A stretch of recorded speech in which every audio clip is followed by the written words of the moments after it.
नमस्कार। महाकुंडली योग में आप सबका स्वागत है।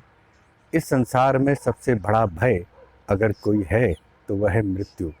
मृत्यु से सभी भयभीत रहते हैं और सभी मृत्यु से बचना चाहते हैं, बचते हैं परंतु सफल नहीं होते। मृत्यु उन्हें दबोची लेती है। ये सारा संसार, इस संसार के समस्त प्राणी काल के वश में हैं, मृत्यु के वश में हैं। परंतु जो योगी मृत्यु को जीतना चाहता है वो उदान प्राण पर विजय प्राप्त करता है। इसी उदान प्राण पर आज हम चर्चा कर रहे हैं। हमारे शरीर में 5 प्राण हैं, प्राण, अपान, व्यान, समान और उदान। इन 5 प्राणों का संबंध प्रकृति के 5 महाभूतों से है। अग्नि, जल, वायु, पृथ्वी, आकाश। इन 5 भूतों को ये 5 प्राण ही उत्पन्न करने में भूमिका में रहते हैं। जैसे उदान प्राण की यहाँ चर्चा हुई, तो जब हम प्रातः उठते हैं तो जिस मंत्र से हम ईश्वर को, उस महाचेतना को हम आह्वान करते हैं, पुकारते हैं, प्रातः अग्निम प्रातः इंद्रम हवा महे, कि इस समय प्रातःकाल की इस वेला में, इस अमृत वेला में, जब सूर्योदय से 2 घंटे पूर्व जब हम सोकर उठ रहे हैं तो हमारा मन शांत है, हमारा शरीर पूरी तरह से विश्रांति को प्राप्त होकर आनंद में है, पूरी तरह से रिलैक्स है, शांत है। मन अभी जगा ही है, अभी मस्तिष्क ने सोचना ही शुरू किया है कि आप हृदय से पहली पुकार उस अग्नि को पुकारते हैं जिससे ये 5 भूत उत्पन्न हुए हैं। उस अग्नि से, उस प्रकाश से ही इस संसार की उत्पत्ति हुई है। जो कुछ दिखाई दे रहा है वो प्रकाश के कारण ही दिखाई दे रहा है। सूर्य से प्रकाश किसी वस्तु पर पड़ता है तब वो हमारी आंखों में आता है, तब हमें वो वस्तु दिखाई देती है। अगर हमारे पास नेत्र ज्योति है तो किसी अंधे को दर्पण के आगे रख दिया जाए, बिठा दिया जाए, तो वो अपना मुख अपने को नहीं देख सकता, चाहे दर्पण ही सामने हो। ऐसे ही जिसके पास बुद्धि नहीं है वो बातों का अर्थ, मर्म और योग के गुण तत्वों को नहीं समझ सकता। शास्त्रों को समझने के लिए, योग की कुछ बातों को, कुछ अलौकिक वर्णन को समझने के लिए बुद्धि का होना जरूरी है, बुद्धि का प्रकाश होना जरूरी है। जिसके पास बुद्धि है, जो अपनी सात्विक मन की वृत्ति से संबंधों को, प्रकृति के और आत्मा के और परमात्मा के इन संबंधों को समझना चाहता है, वो समझ लेता है। हमारे आसपास बहुत सारी ऐसी अलौकिक घटनाएं होती हैं परंतु हम उन्हें नज़रअंदाज कर देते हैं, हम उनकी उपेक्षा कर देते हैं। मृत्यु सबसे बड़ा भय, हम मरते हुए देखते हैं परंतु मृत्यु से कोई बचा हुआ नहीं है। फिर भी मृत्यु को जानने का हम प्रयास नहीं करते। नचिकेता ने जानने का प्रयास किया, पिता के कहने पर वो मृत्यु का सामना किया और मृत्यु से वरदान भी लिए और अमर हो गए। यदि व्यक्ति साधक, कोई भी साधक, प्राण, अपान, व्यान, समान, उदान, इन प्राणों को समझे बिना ध्यान कर रहा है तो वो समझो कि जैसे कपड़े हम गीले ही सुखा देते हैं तो सूखेंगे तो सही परंतु देर से, यदि उन्हें निचोड़ कर टांगा जाए तो वो जल्दी सूखते हैं। इसीलिए थोड़ा सा ज्ञान, थोड़ी सी बुद्धि इन प्राण, अपान, समान, उदान, व्यान, इन पर लगानी जरूरी है। आज उदान प्राण पर हम चर्चा कर रहे हैं।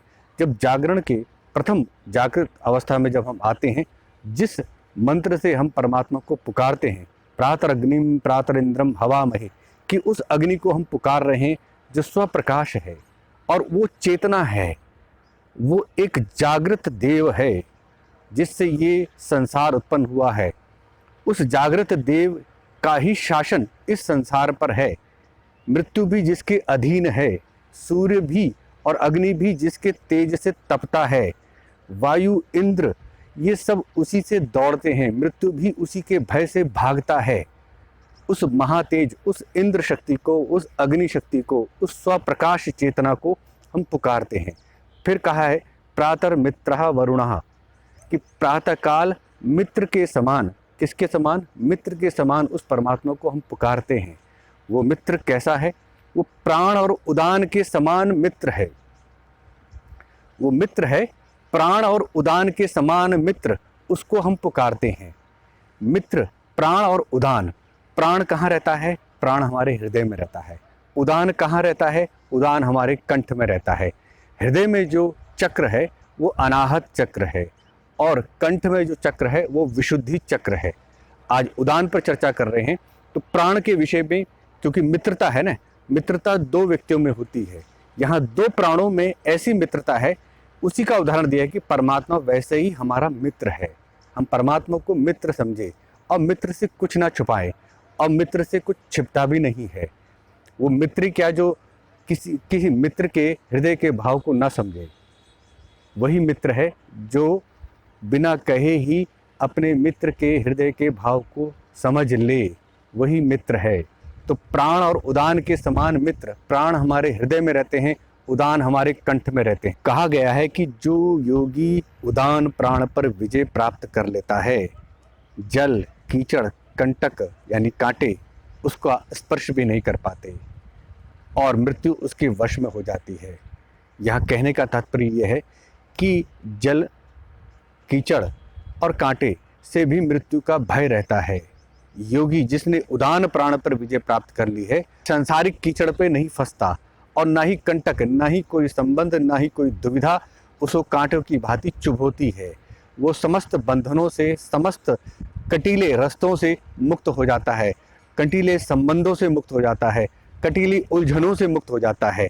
और जल, ये संसार रूपी जो जल है, इसमें वो इस माया रूपी जल में नहीं डूबता, वो इनसे पार हो जाता है। मृत्यु भी उसके अधीन हो जाती है, यानी वो जब चाहता है तभी मुक्त हो जाता है, तभी वो अमरता को प्राप्त कर लेता है। तभी उदान का अर्थ है कि उदान प्राण कंठ से सिर तक ऊपर की ओर बढ़ता है। ऊपर की ओर चलने के कारण प्राण उत्सर्ग में वो सबसे महत्वपूर्ण भूमिका निभाता है। प्राण हृदय में रहते हैं, उदान कंठ में, तो नीचे से प्राण को खींचकर हृदय से और ब्रह्मरंध्र से ऊपर के द्युलोक को और भी ऊपर के जो उच्च लोक हैं उनकी ओर गमन करने के लिए उदान प्राण को साथ लेके चलता है और प्राण उदान साथ ही रहते हैं। वही सच्चा मित्र है जो अपने मित्र को, अपने साथी को उच्च अवस्था की ओर ले जाए। वो मित्र नहीं जो उसे अधोगति की तरफ ले जाए, जो ऊर्ध्व गति की ओर ले जाए। जैसे उदान प्राण ऊर्ध्व गति की ओर बढ़ता है, इसीलिए कहा गया है कि ऐसा मित्र परमात्मा तू है। प्राण और उदान के समान तो हमारा मित्र है। तो हम प्रातःकाल उस मित्र को ध्यान करें जो प्राण और उदान के समान हमारे साथ है, जो हमें निम्न अवस्था से धीरे धीरे हमारा विकास करते हुए, हमारी आत्मिक शक्तियों को जागृत करते हुए, हमें आत्मिक शक्तियों से परिपूर्ण करते हुए ऊर्ध्व दिशा की ओर ले जाए, ऊर्ध्व लोकों की ओर ले जाए, उच्च लोकों की उच्च अवस्था की ओर ले जाए और उच्च लोकों का दर्शन करा दे। ऊपर यानी इससे भी सूक्ष्म जो जगत हैं वो बड़े दिव्य हैं। उन दिव्य चेतना के स्तरों पर, लोकों पर ले जाने के लिए उदान प्राण बहुत महत्वपूर्ण भूमिका निभाता है। जो साधक यहाँ पर ध्यान करता है कंठ पर, यहाँ पर कहते हैं कि एक स्वर्ण में आभा है। इस 16 इसके स्वर हैं, 16 अक्षर इसमें हैं और 16 ही कमल के इसके पत्ते हैं। कमल के जैसे पत्ते होते हैं, ऐसे ही 16 पत्तों वाला यहाँ पर कमल है। और स्वर्ण में वैसे कहा गया है कि आसमानी रंग है, क्योंकि उसका संबंध आकाश से है। प्राण में कोश पे कहते हैं कि उसका अधिपत्य हो जाता है और सूक्ष्म शरीर पर भी उसका अधिपत्य रहता है। उदान प्राण आकाश पर क्यों?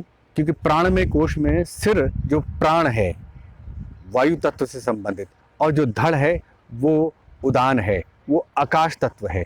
यानी उसे शब्द पर जो वेद ज्ञान है, जो प्रकट रूप में, प्राणमय रूप में जो वेद ज्ञान है, एक मनोमय रूप में एक वेद ज्ञान है और एक प्राणमय रूप में जो वेद ज्ञान है, वो इसी आकाश के गर्भ में छिपा रहता है, इसी हिरण्य गर्भ के आकाश रूपी गर्भ में छिपा रहता है। जो इस उदान प्राण पर, उदान वायु पर विजय प्राप्त कर लेता है, जो इस विशुद्धि चक्र पर लगातार ध्यान करता है, वो वेदों के रहस्यों को समझने में समर्थ हो जाता है। वो वेद सागर में, वेद के आकाश में आत्मसात होकर वहाँ से शब्द पर विजय प्राप्त कर लेता है, शब्दों के अर्थों को समझना प्रारंभ कर देता है। वो शक्ति उसे प्राप्त हो जाती है कि वो मंत्र को सिद्ध कर सके। तो जैसे जैसे मंत्र को सिद्ध करेगा वैसे वैसे उसके अंदर, योगी के अंदर, साधक के अंदर दिव्य भाव जागृत होंगे और दिव्य भाव ही उसे उच्चतर लोकों के लिए अधिकारी बनाएंगे। प्राणों का उत्क्रमण करने के कारण, ऊपर की ओर क्षमता होने के कारण वह प्राणमय कोश में प्रवेश करने का अधिकारी हो जाता है और प्राणमय कोश में प्रवेश करते ही उदान आकाश तत्व के साथ संयोज करके प्राण और पूरे संपूर्ण प्राणमय कोश को अपने वशीभूत कर लेता है। ऐसा नहीं, वो जैसा चाहता है, जो जो ज्ञान लेना चाहता है, उस आकाशिक तल पर, आकाशिक रिकॉर्ड के अंदर भूत वर्तमान भविष्य और वेद जो प्राणमय रूप में हैं, आकाश में हैं, उन्हें भी वो जान लेता है और समस्त दिव्य वाणियों का भी वो श्रवण कर लेता है। दूर श्रवण, दूर दृष्टि उसे प्राप्त हो जाती है, सूक्ष्म दृष्टि उसे प्राप्त हो जाती है। मुख्य रूप से वो उदान शक्ति उसे ऐसी शक्ति, ऐसी दिव्यता प्रदान करती है जो उच्च से उच्चतर लोकों में प्रवेश करने के लिए उसे अधिकारी बनाती है। ध्यान करें, सुरक्षित रहे। जाते जाते समय किसी के चलाने से नहीं चलता, समय किसी के रोकने से भी नहीं रुकता। उस काल की अपनी ही गति है, महाकाल उसी गति को चलाता है। परंतु समय को व्यर्थ ना जाने दे, समय को समझे। समय किसी की प्रतीक्षा नहीं करता, समय का सदुपयोग करें।